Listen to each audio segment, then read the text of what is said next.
As a proviso, this is our first live episode, so this is a great chance for things to go incredibly well because we can interact with you on a one-to-one basis. You can put questions in your LinkedIn profile as you watch. They'll be relayed to us. They'll be prioritized and relayed to us, and we can answer them or address them. But we should kick off with what I think is on everyone's minds, which is the advisory opinion that was issued on the 23rd of this month by the International Court of Justice. I mean, it's huge, but I want Jojo to open it, and we can delve into it as we go. Absolutely, this is a really important development in the, just globally in terms of legal responsibility around climate change, and of course connected to that around protection of the environment. So this was an initiative that was led by Vanuatu, a Pacific Island state that is also the leading voice around ecocide law, and it was actually instigated originally by some students who wanted to put forward this request from the UN to ask for an advisory opinion from the International Court of Justice, which is of course the UN court and sometimes known as the highest court or the world court. To ask, what are the, according to existing law, what are the obligations of states in respect of climate change, and effectively, what might be the consequences if those obligations were not fulfilled. And that opinion was, had many submissions from different countries, and months of deliberation, and the advisory opinion was finally issued last week. And from the perspective of our work on ecocide law, it was really important both to see that states do have an obligation to address climate change, to mitigate, to consider the human rights that are involved in that, but also very specifically they have a duty to protect the environment and protect it from severe damage, which lays a very clear foundation for the criminalization of the worst harms to nature, which is of course what we focus on. Absolutely. It's a profoundly important judgment for a whole range of other reasons, including the fact that it doesn't just bind specifically the parties to the UNFCCC or UNEP or any other sort of environmental legislation. It broadens it out on a human rights basis and includes a whole bunch of other conventions all at once. It's an amazing achievement. Well done, Jojo. Well, I mean, this wasn't something that had anything particularly to do with us in terms of it. It's evolving and the results, but what it does do is it affects quite strongly in a positive way our work, and what it also does is underline that the human right to a clean and safe environment is actually fundamental to many of the other human rights. If we don't have a clean and safe environment, it's virtually impossible to actually realize those other rights, and that's something that's now been very clearly set out. So that's a huge step, and it's a big thing for governments to have to take in. And although an advisory opinion strictly isn't legally binding, it's hugely morally authoritative. It's highly persuasive in legal cases, and it acknowledges what we call customary law, effectively the law that has evolved around these issues over recent decades. Absolutely, and the work you've done with Vanuatu has contributed to this in no small way. There have been other developments, so regional developments like Ecocide being named top priority by United Nations Africa Summit on the 17th of July. Did you want to talk about that? Yeah, this is remarkable. This is the first time that a regional UN conference has basically declared ecocide law to be a priority. And this was a sort of move that was championed by the Democratic Republic of Congo, which is one of the leading states in this conversation around ecocide law. As some of you may know, there was a proposal put forward at the International Criminal Court last year by Vanuatu and two other Pacific Island states, Fiji and Samoa. And Democratic Republic of Congo was the first African state to publicly get behind this amendment proposal, which it did in October, and has been working very hard ever since to raise this issue in many fora. And at the African Ministers' Conference on the Environment, a motion to support the recognition of ecocide was put forward, and the upshot was that in the list of priorities that the African environment ministers will have over the coming 2 years, ecocide law is amongst those priorities. So that opens up the whole conversation regionally, which is obviously hugely important. Extremely important, extremely topical, given where we are in international politics right now. There's also the Parliamentary Assembly for the Council of Europe case, and their announcement on the sort of 14th of April, the resolution endorsing the draft Convention on Protection of the Environment through criminal law. Yeah, I mean, this was great to see, because actually the Council of Europe has had a lot of conversation on ecocide law over the last couple of years. A lot of it championed by Ukraine, obviously very much from their perspective in the context of environmental harm during wartime. And the Parliamentary Assembly has, on more than one occasion, supported the recognition of ecocide, which it did again here about a month prior to the actual adoption of a text on a convention on protection of the environment through criminal law that then emerged from the Council of Europe's Council of Ministers, which, although it doesn't mention ecocide specifically by name, it has a whole section on particularly serious offences, which quite clearly effectively is another way of saying ecocide, and that the text of that convention has now been agreed, and of course this year it will be open for states to start to sign it and ultimately to ratify it, and that has a strong echo from the Environmental Crime Directive in Europe that was adopted last year. So there's some similar wording and so on, but there is a dedicated section on particularly serious offences, and what this is showing is that kind of build up, which of course is also recognised in the advisory opinion from the ICJ, of a sort of customary type recognition of severe offences as being an important focus and something that states should be looking to prevent. So that's also been very encouraging. In fact, while on the subject of regional aspects and advisory opinions, there was a similar advisory opinion, i.e. one on responsibility with regard to climate change, that was issued by the Inter-American Court of Human Rights just only weeks before the global ICJ one.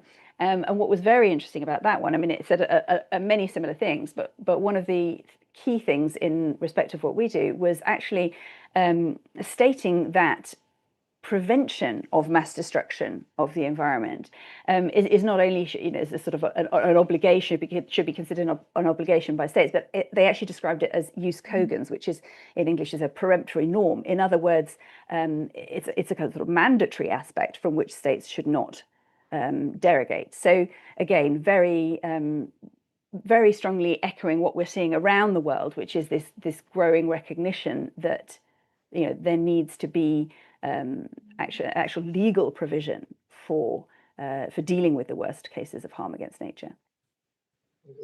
Thank you very much for that summary. I think we have quite a lot to cover, and this is our first live stream. So in having sort of mentioned the ICJ's overarching advisory opinion and talk about these regional developments at the Inter-American Court, with the African UN Summit, and of course, lastly, with the Council of Europe, it may be time potentially to pause for questions if there are any. I don't know if, Robin, you've spotted any that you want to share with us, or if we go on to other things. I mean, if you have anything popping up for you already, Chidi, then let's look at it. If we don't, then let's have a little look further at other aspects of what's going on with the movement, and we can come back to questions. We can sort of store them up if we need to. This is all quite experimental at the moment, because we haven't tried this doing a podcast this way before, so bear with us. Well, it's cool. I can't see any questions on my end that have been flagged, so we'll just carry on through the agenda. And if any questions become flagged, I'll raise them directly here with you. So let's go slightly deeper. Let's go to domestic progress. You mentioned the Congo. Did you want to talk about legal recognition of ecocide within domestic Congolese law? I know the Republic of Congo and Burundi have made progress to endorse the legal recognition of ecocide. Yeah, I mean, this is all obviously all still early stages. These are actually developing specific laws in individual countries is something that that those countries have expressed an interest in doing, and obviously we do what we can to support that in terms of connecting with the legal advice and all of those kinds of aspects. But what we should also perhaps look at is that there is domestic progress going on in many different countries. So you mentioned Burundi and Republic of Congo, talking about the importance of that recognition, but there are actual proposals going forward in a number of places around the world. There's a new Senate bill in Argentina, which actually means there's now multiple bills in Argentina that are being discussed around ecocide law. There's also been a bill put forward in the Dominican Republic. But it's also not only at the national level of national parliaments, but also at kind of subnational level. For example, Scotland is the first country amongst the UK countries to have a bill lodged in its parliament, because Scotland, of course, can have criminal provision that is different to England and Wales, and there's actually been a bill lodged with the Parliament there that will be actively debated over the coming months, with a view to potential adoption next year. There's also been a proposal in Sardinia, in Italy. There's also been a proposal in French Polynesia. And then there are also advances to bills that are already in place. So, for example, in Peru, where there were several bills actually put forward by different parties, those have now been brought together to create a unified bill that can be moved forward on. Formidable, quite the tour de force. I actually know that's a very long list of domestic developments, and it's difficult to I think, overstate the importance of this next one that I want to ask you about. We know that around the 27th of May, Palestine, as it exists now, and hopefully as a recognized state in the future, denounced Gaza's devastation as ecocide. That was something that you flagged. Did you want to discuss that now? Absolutely, and we were. It was good to have that recognized at the state level, because obviously there's the discussion around the devastation there, and referral to it as ecocide by many parties, sort of different, for example, human rights organizations and so on, has been around for a long time. From our perspective, we specifically track and amplify the state level conversation. So it was really key for us that Palestine itself described this damage as ecocide, and that effectively provided a context for us to be able to actually log and discuss and sort of expose how this discussion has been evolving over time. I mean, similarly, in the context of the Ukraine conflict, once Ukraine started talking about ecocide itself, then we were able to engage in that conversation. Obviously, we work with many different government players. We work at a global level, and so we are very much focused very specifically on the concept of ecocide, the description as ecocide, how that plays into the diplomatic conversation. So it was a relief to be able to do that. I'll be completely honest, because obviously we've been watching the horrific situation for some time, as indeed has much of the world, and so it was very important to be able to finally be able to discuss that in the public domain. So very, very important moment, and of course it's a situation that we're all watching with horror, I have to say. Thanks very much for saying that. You're absolutely right about the follow-on impacts of the wars in both Ukraine and Gaza.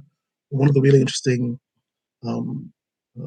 conflicts, big international conflicts, in fact, the conflict that has the most number of people impacted is the Sudan. But ironically, in the Sudan, the direction of causality might be the other way around.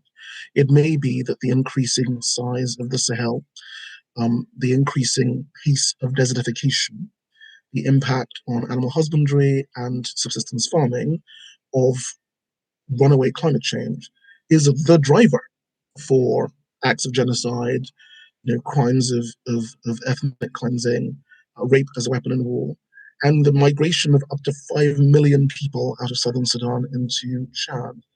Um, I say this not because we want to focus so much of the program on the utter devastation that we're seeing, as our climate ecological emergency progresses, but also to sort of emphasize the need for cooperation, the need for solidarity, and the need for more coordinated international action in the face of what is a shared global climate ecological emergency.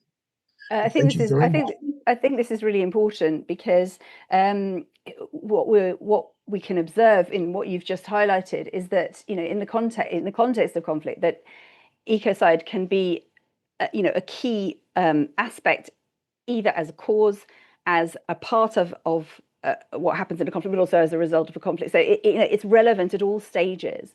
And that aspect of focusing on the environment in the context of conflict is relatively new globally, in the sense that, obviously there's an immediate focus on human casualties, on harm to infrastructure, on all of those things, which is completely and utterly understandable. But in terms of the breadth and the sort of interrelatedness of environmental harm, it's one of the most extensive things. I mean, often, of course, pollution and environmental devastation often does not respect political borders, but also, of course, it affects things, it can affect things far into the future. And there will be areas of all of those countries that will be, will have huge problems in actually being productive land for decades, could be even generations. So it's really important that this issue is raised. And it also shows, the other thing you highlighted there is that it shows the relevance of ecocide to the other international crimes, and effectively that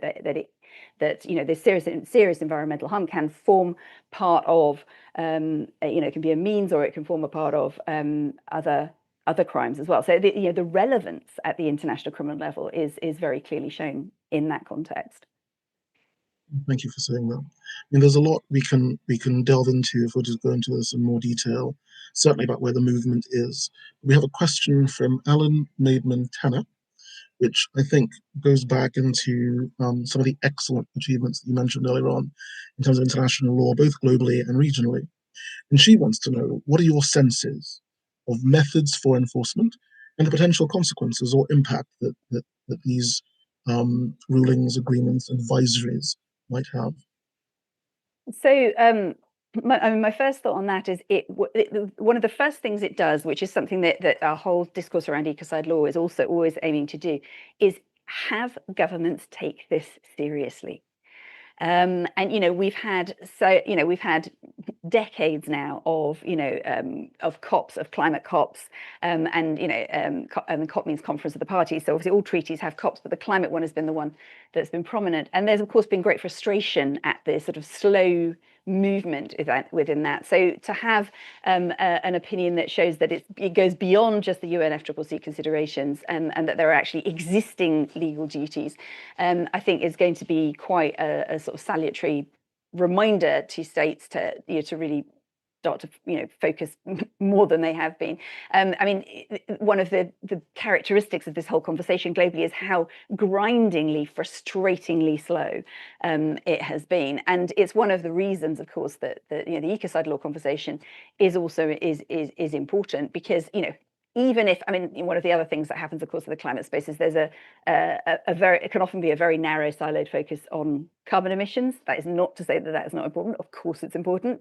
But even if we stopped all emissions tomorrow, we would still have a climate crisis. We would still have to be looking at what is happening to the vital ecosystems that maintain climate. So that's, where the ecocide law aspect comes in. In terms of enforcement, I'm not sure if you're talking about the advisory opinion, which obviously, as we mentioned, isn't legally binding as such. But in terms of enforcement of something like ecocide law as it emerges around the world, the enforcement level is most likely to be at national level. Obviously, we've always aimed for the International Criminal Court, and for a number of reasons. I mean, some of which have just been illustrated in the exchange that Chidi and I just had. But one is to do with coherence. Of course, if you ratify a crime at the International Criminal Court, the likelihood is that you will incorporate that in your own domestic legislation in a similar form, as has happened with those countries that have ratified the Rome Statute. So we would anticipate prosecutions, generally speaking, being taken at the national level, effectively restoring the ICC to the role that it is supposed to have, which is a complementary one. It's a complementary court. It's meant to be a court of last resort. It's certainly not meant to deal with all cases of the crimes over which it has jurisdiction. And with Ecocide, effectively, there is a broader possibility for that to be actually happening at domestic level primarily. So yeah, I hope that helps. Extremely useful, thank you. And just to help Ellen, well, to thank Ellen actually for such an excellent question. I think that one of the interesting, very broad, non-specific consequences of the advisories and rulings that we've seen are that the advisory itself, for example, mentions the polluter pays principle. It mentions precautionary principles to government policy, which I think you can see if you read through it in a very cursory way. And finally, it talks about reparative steps, not just for parties to agreements, but also to non-parties. So one of the consequences of this is that we're going back to basics on core tenets of international human rights law. It may have seemed ambiguous to some people, but I think the codification of it in an advisory has its consequences, has just those moral, legal, economic, political consequences, which are really, really valuable. Yeah, I think. Sorry. Sorry, no, I was just going to say that I think that's one of the things that is very much sort of front of mind when we talk about ecocide law. For example, the precautionary principle is, it's something that everybody understands. But the whole, sometimes people say, why do we need this additional law? Why do we need to have the sort of criminal aspect in play? And the reality is that there will always be some actors who, they may know about the precautionary principle, but they're just not paying attention to it, and they're just not actually factoring that in to their considerations. And effectively, once you have a crime in place, you're kind of you're bringing that front and center. You're effectively saying, you kind of have to go by the precautionary principle, particularly with the definition that has now been proposed at the ICC and that has inspired so much of this development around the world, because it focuses on consequences. It doesn't give you a list of things that you should or shouldn't do. What it does is it says, whatever you do, it should not pass a certain level of harm.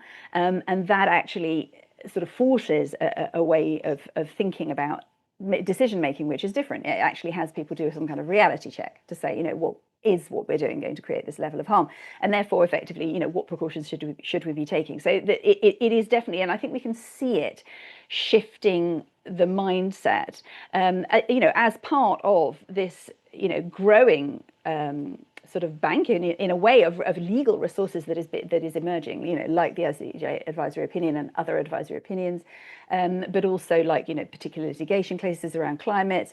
In fact, another thing that happened in recent weeks was in Italy.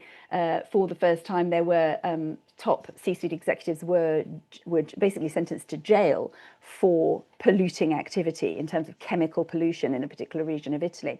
So, that's really showing that there is a kind of, there is a sharp end and enforceable end to a criminal law aspect to environmental protection, and that it can be used, and it has been used. And effectively, ecocide law will, is very much in line with those developments. So that's been also very encouraging to see. And when we talk about, take that simple analogy of the carrot and stick, if you like. If you have a good stick, you don't need to use it very often. That's kind of the point, because, and actually what that case in Italy shows is that it can be used. And that is, of course, really important for the understanding in those corporate sectors where that could potentially apply to them. So, so there's it's that sort of, that salutary parameter that really helps in that context. But when we talk about mindset shift, I think it's also really important that we look not just at the legal side, but also at other aspects, in terms of, where is this conversation happening? Excellent. Absolutely. I think that sense of movement building, that sense of collaboration, and that sense of progress is incredibly strong. I think it's one of the core tenets or purposes, even of this podcast, to kind of amplify them, to show the world that despite the fact that our mainstream news is dominated by things that seem bluntly unbelievable sometimes, there is progress being made in the background. So within the context of that, I wanted to burrow down even more tightly to, for example, on the 2nd of June, Sweden's largest party backing ecocide law in that country. I don't know if you wanted to talk about that, Jojo. Just briefly, in the sense that this is, it's very important to see these kind of, even where there's not necessarily a proposal in place, but the political conversation is quite advanced, and that's been shown very clearly with what's happened in Sweden, where we've also seen remarkable development on the sort of corporate side of things, with really major corporate players in the finance world and the fashion world, in many different areas, speaking out in major public press in support of the criminalisation of ecocide, and we've also seen a similar thing happen in Nigeria, with major party getting behind it in the Congress, and this is it's really important to see these conversations expanding. And what's interesting is that where we that relates back to where we are seeing proposals, because we're often seeing cross-party support for those proposals. So these conversations can evolve quite broadly once the conversation is opened by a political party. It can often be taken up in other ways. So, for example, I'm thinking of the Peru situation, where you had 3 different parties putting a bill forward that then sort of coordinated their work. So yeah, and we're also potentially seeing more than one bill coming, going forward in Argentina, maybe even in Brazil. So those could be interesting conversations to follow. But I think we're also, with this sort of growing interest, there are, sort of legal, sort of consultative services that are emerging in that context as well. So, for example, earlier this year, the Legal Advisory Organization Climate Council, and also the Promise Institute for Human Rights in Europe, actually got together to launch an advisory service for those government and political actors that are interested in moving this forward. And there was also the issuing of a manual to help, for example, in the first instance, to help European countries adapt to the Environmental Crime Directive and incorporate those aspects. But these are all sort of different threads, if you like, in what is becoming now quite a rich tapestry around this issue. Excellent. And I don't want to let this go without sort of amplifying it as well. Many people will not know that I've been incredibly critical of the Nigerian government in the past for its negligence in dealing with ecocidal crimes in various parts of the country, especially the Niger Delta. But I think that you mentioned the discussion of ecocide law in Senate, invitations to myself and others to attend carbon market validation consultations, to attend ecocide prevention policy workshops. It's the kind of development, I think, that happens in countries that are very sort of mineral and fossil fuel resource intensive, and may not appear to be big deals on the surface. But if you, as you say, if you draw the threads of this plus Bonn, plus Peru, plus Sweden, you find yourself weaving an incredibly strong and varied cloth that shows that collaboration is taking root.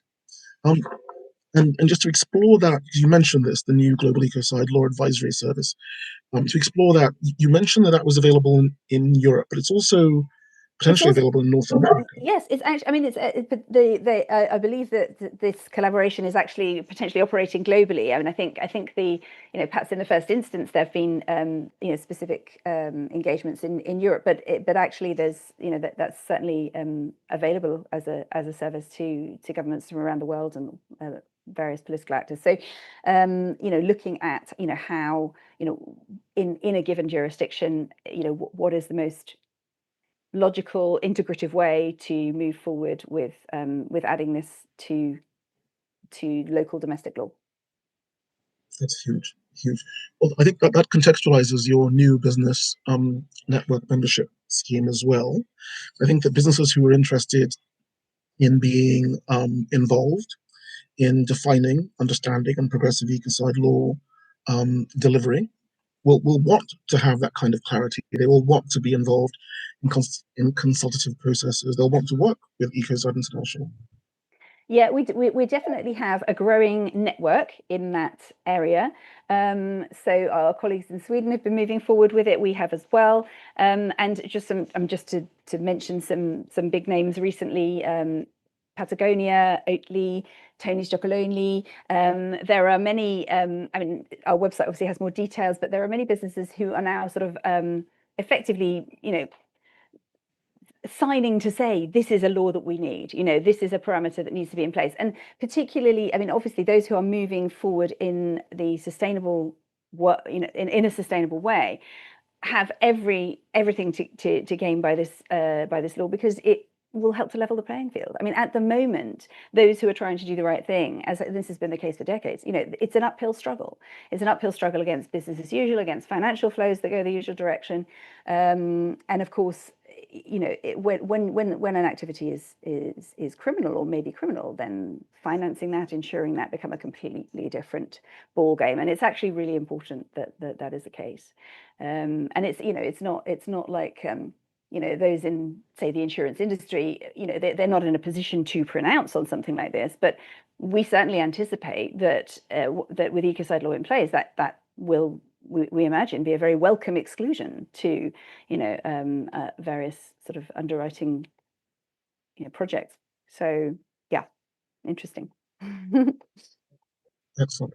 There's always been that question about whether industry should lead or government should lead on making regulation and legislation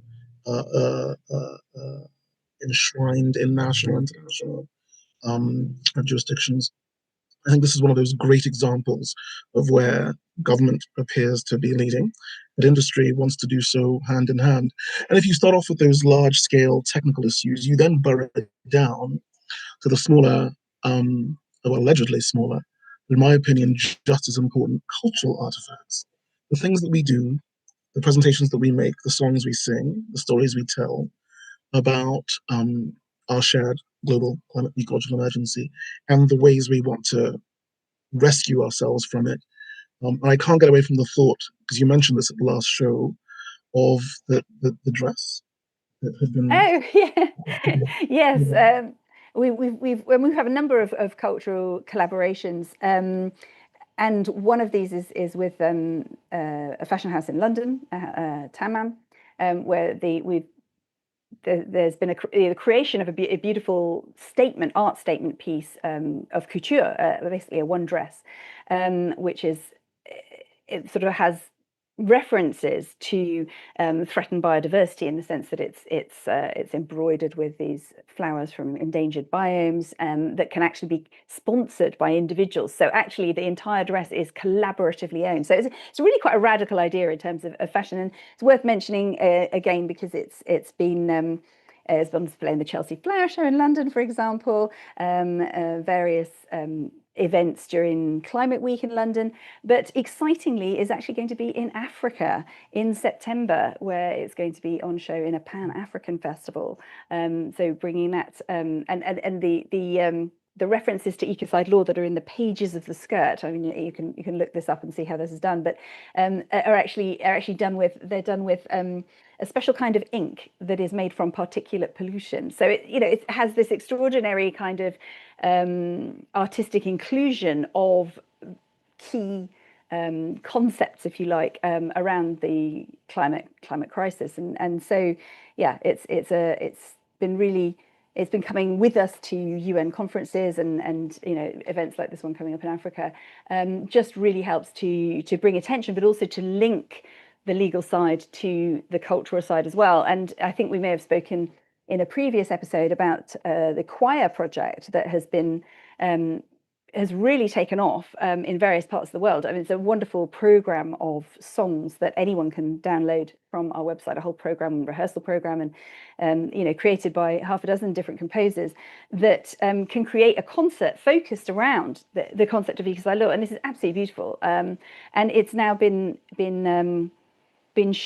performed in several countries already this year. It's already been performed in Finland, Brazil, Spain, and Luxembourg, and it's due to be performed also in the sort of going forward to this year to next year in Sweden, the Netherlands, even Kenya. So all of these aspects are absolutely fundamentally important, because these are the ways that we actually interact with each other. It's all very well having the politicians and lawyers talking about something, but in terms of having a cultural conversation, what that speaks to is, if you like, the sort of parallel aim of what we're doing with Stop Ecocide International, and the whole Ecocide law conversation is really looking at, obviously there's the very concrete legal aspect of, let's make sure that the most serious harms become serious crimes, recognition of ecocide. But alongside that comes this cultural narrative, which is about, it's about the recognition of something that is deeply understood, for example, by indigenous cultures, the recognition that when we severely harm nature, there are severe consequences. And effectively what emerges from that is a kind of cultural taboo. And we have taboos culturally for safety. They are there to flag up to us where areas are dangerous. And criminal law speaks very closely to that. So these things are really closely related.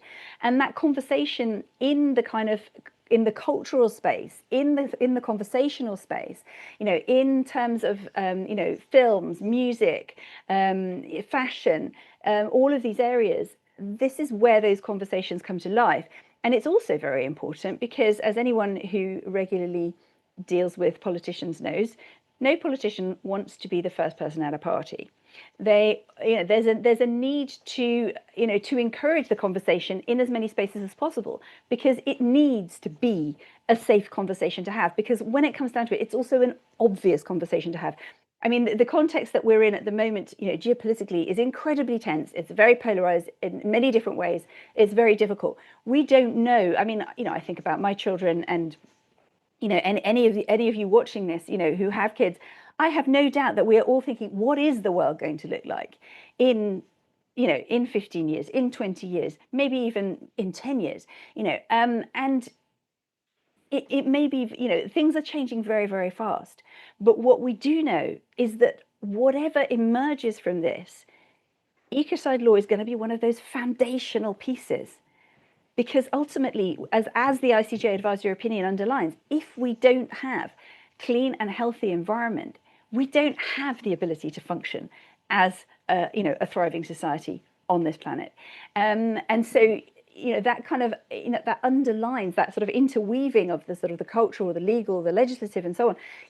Just underlines that real fundamental piece that has always been there, but has never yet properly been recognized within the legal and governance systems, and now needs to be, if we are to emerge in any kind of livable form from what is happening on the planet at the moment. Thank you. Thank you very much for saying that. That was very powerful and heartfelt. I think you're absolutely right. The route from technical legal innovation to embedding new values culturally is a long and winding road. But again, I want to take one of many things that you said and amplify it hugely. And you said that in September in Africa that the dress was going to be presented. I wanted to narrow it down and amplify it. It's actually going to be presented at Festac in Ghana. And for many of your audiences who don't know what Festac is, it's a festival of African arts.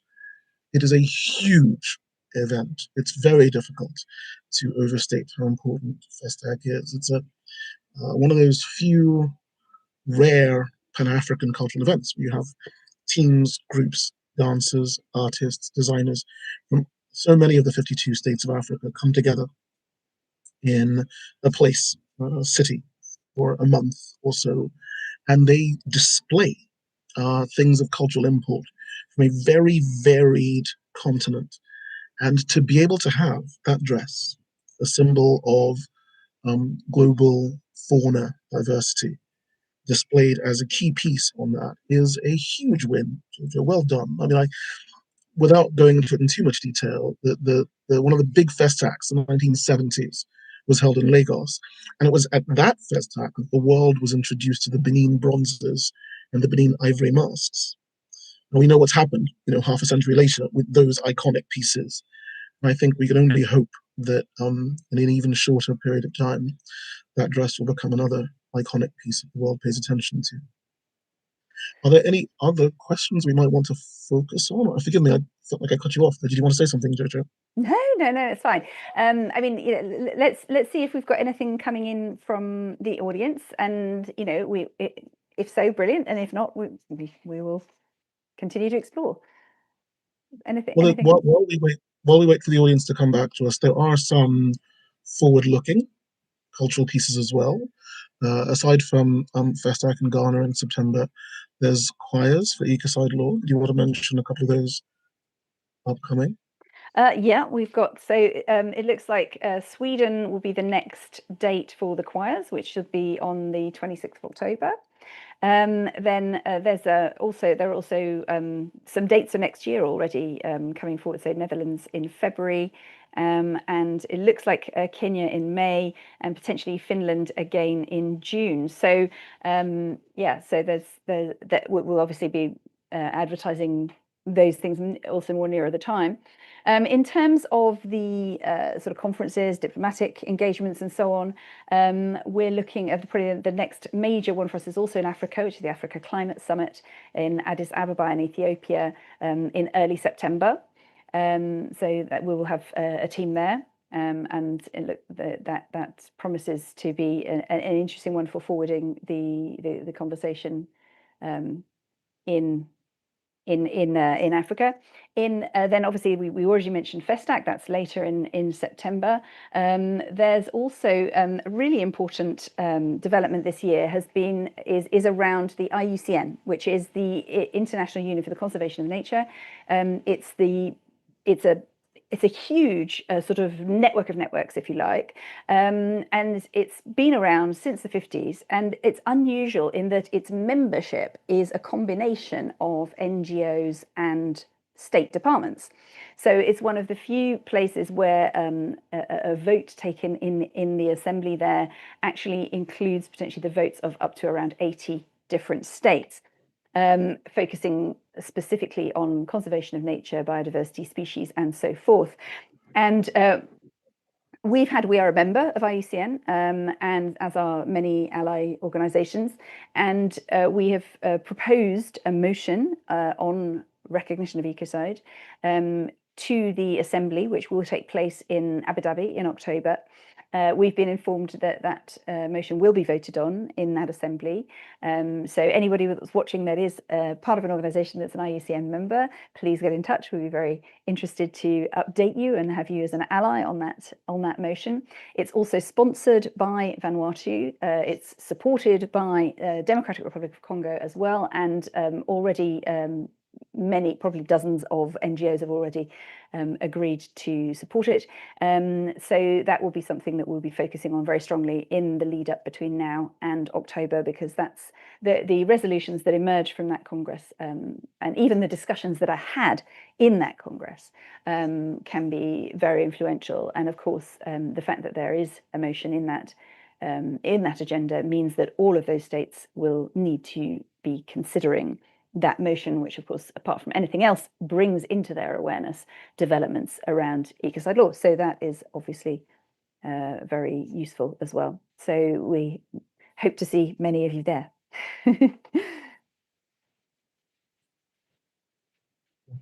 That's quite the tour de force. I mean, the elephant in the room for some people looking forward on the international agenda for events will be Belém, the COP30 at Belém. Obviously, this is one of the first COPs that is supposed to try and integrate both the CBD biodiversity COP and the climate COP in some of the work that's doing. Did you want to talk about that now, or should we aim to develop that in the next episode? I mean, we can certainly develop it further going forward, but I think just at this stage, certainly we can absolutely confirm that we will be there, that we'll be involved in various ways. I mean, as anyone who's dealt with those COPs knows, there's quite a sort of labyrinthine system for, for example, getting side events and all of those kinds of things. But we certainly fully expect the topic of ecocide to come up in various contexts in Belém. And yeah, and we're also aware that Brazil itself is in an interesting situation in regards to obviously having this huge responsibility, in a sense, over what happens not just in Brazil but also globally in regard to the importance of the Amazon rainforest. Along with Democratic Republic of Congo, along with Indonesia, these are the key rainforest countries in the world. So it's very important topic of discussion. It's also going to be very important for Brazil to be seen to be doing something very concrete. And of course, we're well aware that there are huge conflicts of, there are huge different, should we say, different interests at play in Brazil, and also that the makeup of the Brazilian government and the Brazilian Congress are not completely congruent. So there's definitely an interesting political situation. But of course, there is already a live conversation around Ecocide in Brazil. So yeah, we look forward to seeing how that develops, and we will certainly be part of that as that evolves at COP. Outstanding. That's an A+ for diplomacy. Looking at this. So I've just remembered I want to mention another thing about Brazil, actually, which is that there's another conference that we're going to be present at with a small team at the beginning of October, and that is the Horasis Global Meeting, which is a very high-level meeting of economic and political players, with also a sprinkling of cultural voices in there as well, and legal voices. And we will be, we have a plenary slot in that conference, and we will have a team there as well. Very important one coming up in Sao Paulo. So that's 7th to 10th of October. So that's another one that's on our agenda. And of course, no year would be complete for us without the Assembly of States Parties at the International Criminal Court, and that will happen in December in The Hague this year. Yeah, also an interesting and currently quite a number of tensions going on in the ICC with what's been happening in the Middle East and what's been happening in America.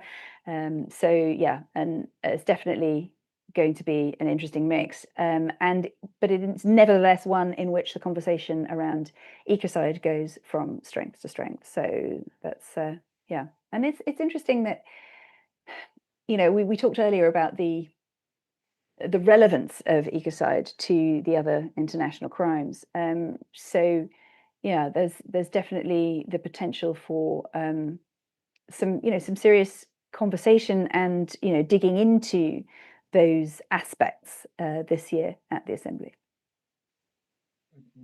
Excellent.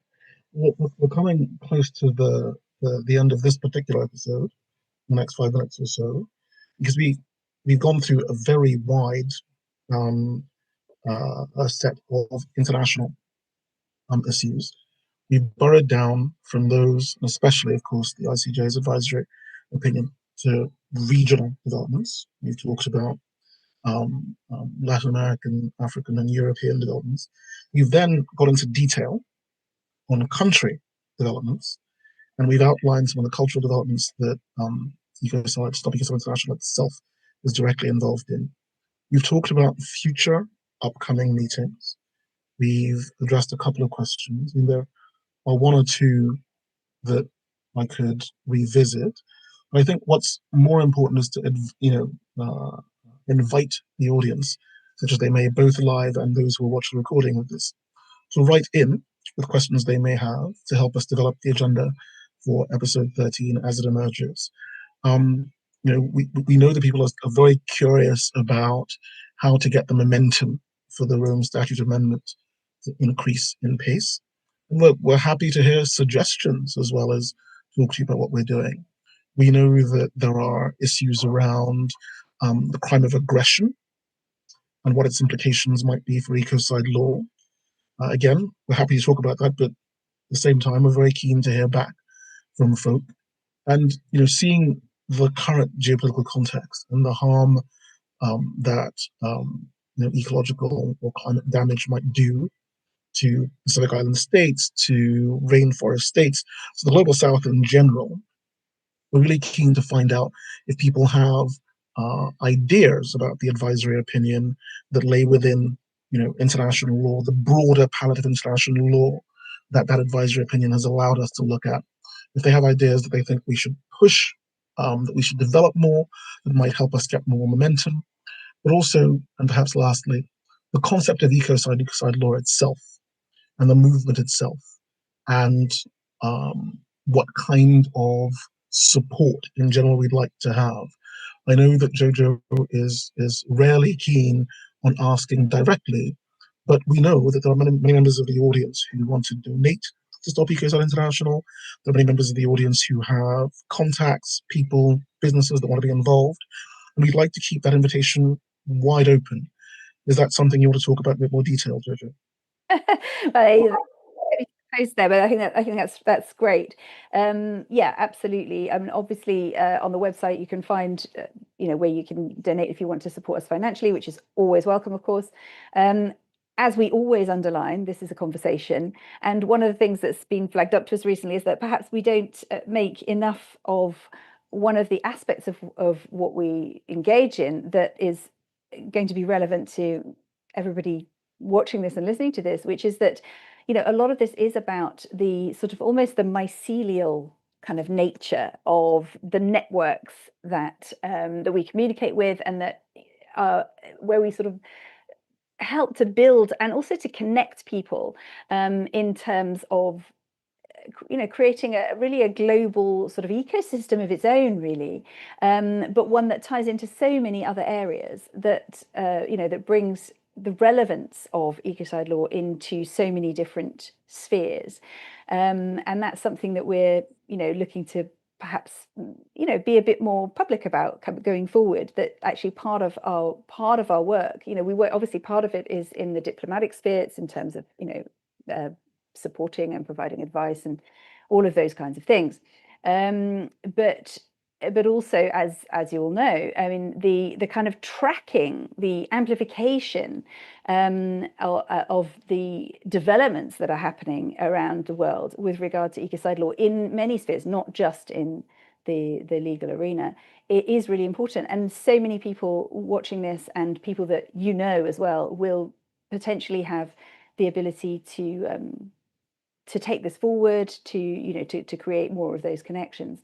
We just came across recently an interesting organization called the League of Intrapreneurs. That intrapreneur was not something I had ever heard of before as a concept, and it actually refers to people within larger organizations who really want to be bringing change.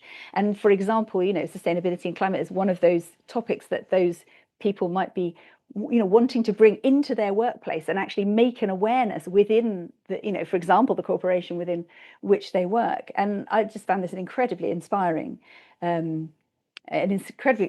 concept and sort of movement of its own, in a way, showing that one doesn't necessarily have to be some kind of maverick with one's own organization to do these things. It's actually raising awareness and shifting that mindset and opening these conversations is something that can be done within organizations as well. And I love that concept of intrapreneurs, because that really sort of spoke to being able to align one's actions with one's values within the context, which is also, earning your bread on the table, so to speak. So that I found very inspiring. So just another addition to the many, many ways that this conversation can expand.